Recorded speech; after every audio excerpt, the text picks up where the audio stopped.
Dillian Whyte was great viewing on the boxing show. Something that sort of has come out of that is that you get the impression whatever discipline he chose to fight in, he would be successful. Obviously, the Ngannou story, fighting in mixed martial arts. Ngannou obviously is a UFC star. Dillian Whyte said, "Make that fight, I'll fight him."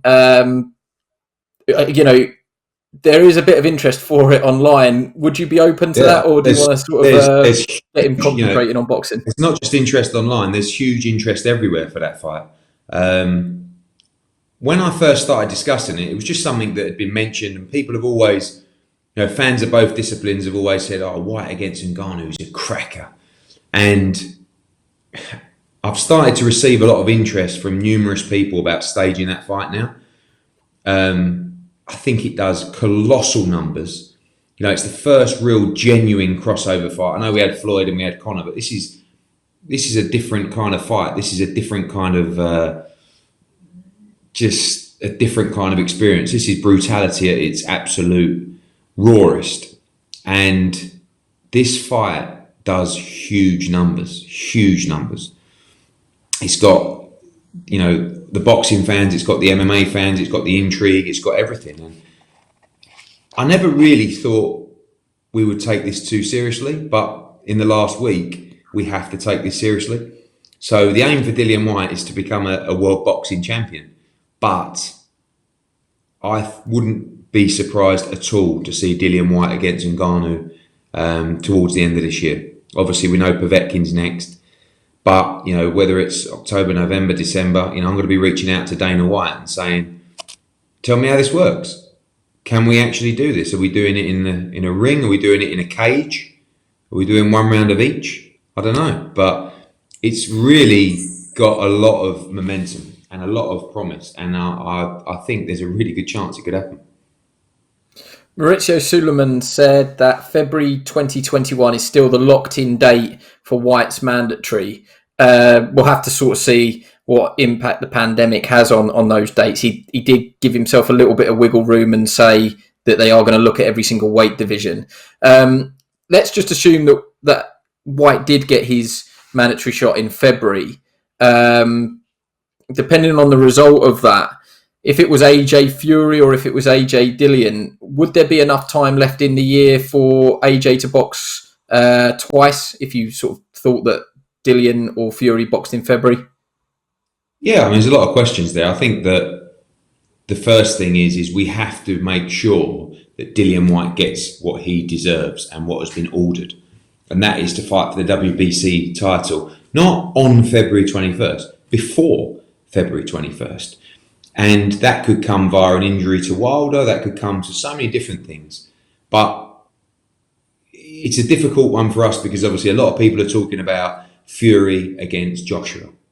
And then Dillian Whyte will phone me up and go, "Boy, I'm mandatory for that." And yes, you are. And I've got to do my job to push that. So for me, of course, the whole world wants to see Fury against AJ. We want the undisputed fight, but we can't ignore the fact that Dillian Whyte is the mandatory challenger. And he must fight for that WBC world title before February 21st.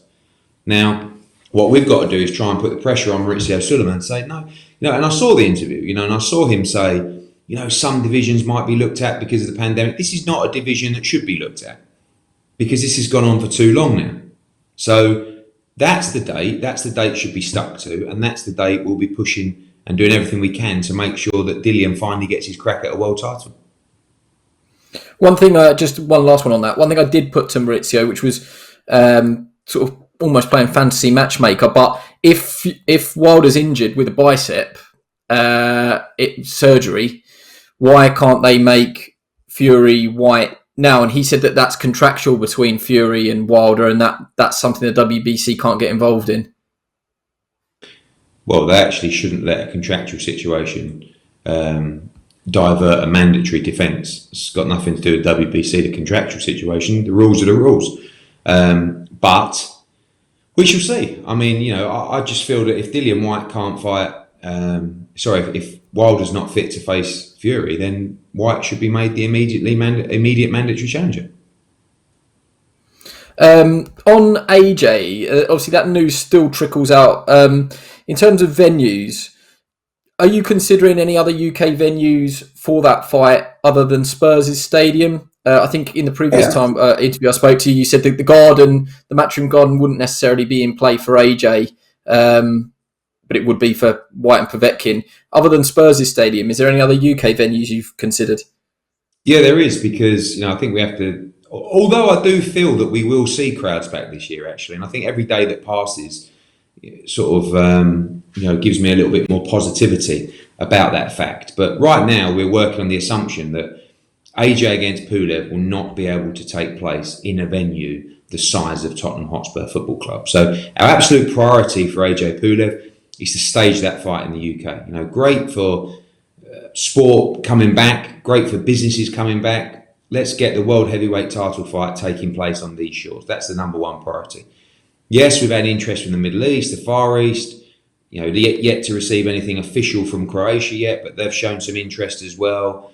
But we'd like to do it here, and we're starting to look at venues that are smaller, because I think as we open up live gates and as the government change the restrictions and legislations regarding mass gatherings, I do think it will go that way, from 500 to 1,000 to 5,000. So there is the possibility of staging AJ's fight in the UK. I don't think it will be behind closed doors, but I think if we can get some kind of number together, we can create some kind of exclusive event to keep that fight in the UK.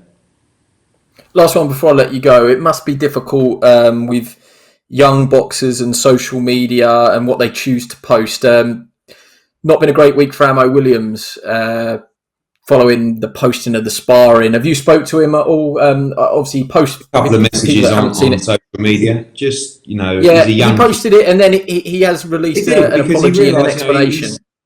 I think no one likes. I don't agree with anybody posting videos of sparring. Really, I mean, fighters sparring. Some people are working on it for different reasons. Some people are at 50%. Some people are at less. So really, it's not really protocol to post sparring footage. When Sky go down to the gym and you're filming and the guys are sparring, you'll either get asked to leave the gym or turn the cameras off, right? So there is a protocol, and he overstepped that and he made a mistake. But let's put it into perspective. He was just a plonker. I mean, let's not hang the kid out to dry. Blimey, he only posted a video of him sparring. The problem was he posted a video of him sparring against a kid that was overmatched and completely out of his depth. So that's what was not pleasant to see. And then from there, Billy Joe Saunders called him out, and then Anthony Fowler called him out. So actually, all in all, I'd call it a good week, to be honest with you. Because it's a good week for you, not a great week for him. Yeah, but at the end of the day, everyone's got their opinion, haven't they? I mean, should he have done it? No, absolutely. But he's a kid. He's learning.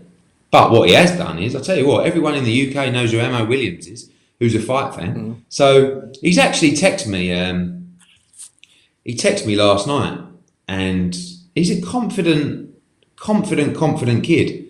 I'll read it to you, actually. You won't mind. He says,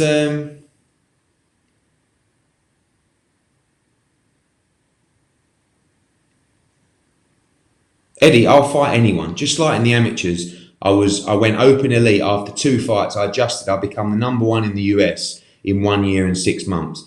I've taken some bruises and bumps on the way, but this is what I've signed up for. Right now, I believe I will give Billy Joe Saunders a great fight, and I'm sure all the world champs I've worked with will vouch for that. Blah, blah, blah, blah, blah. And then he goes on, I will absolutely destroy Anthony Fowler. At this very moment, at 5-0, I will beat Fowler tomorrow. The people want to see it. I'll take the risk. It's actually easier to fight guys who are technically sound rather than unpredictable fighters with no foundation. So he's game. I mean, I love that. I mean, I think Amo Williams against Fowler right now, it's not the fight that I wouldn't recommend Amo Williams take that fight. He's a raw novice.